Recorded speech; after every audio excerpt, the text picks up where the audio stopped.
China and India no longer hide their objections to the invasion of Ukraine, and Putin received a surprising rebuke in public. Samarkand, Uzbekistan. Locked in a confrontation with the West over the war, Russian President Vladimir Putin has repeatedly said that Russia is not isolated because it can look east to major Asian powers like China and India.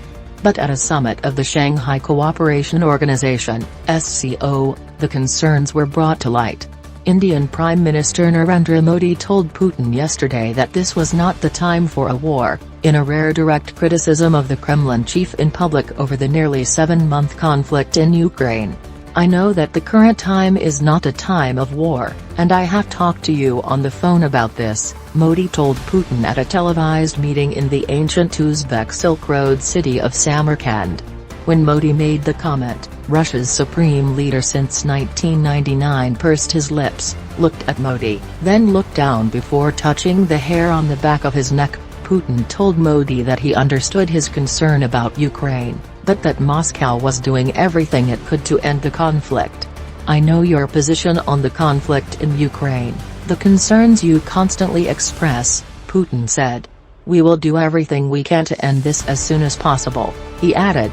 The war in Ukraine, which began when Putin ordered the invasion of troops on February 24, triggered the worst confrontation with the West since the Cold War and has plunged the world economy into an inflationary spiral.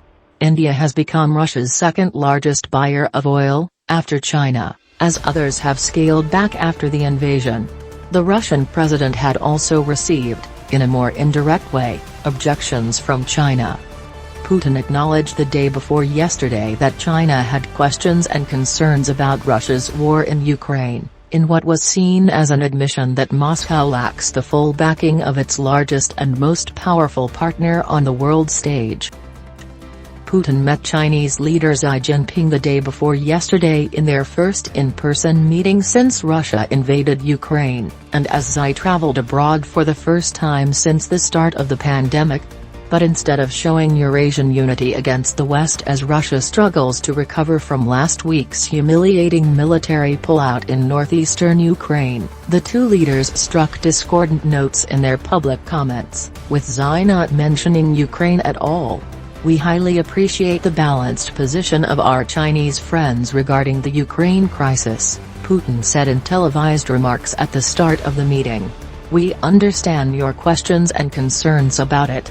As the West continues to ratchet up sanctions against the Kremlin, the Russian president watched as Xi, who had promised unlimited friendship just 3 weeks before Russia invaded Ukraine, conspicuously avoided any public support for Putin's war.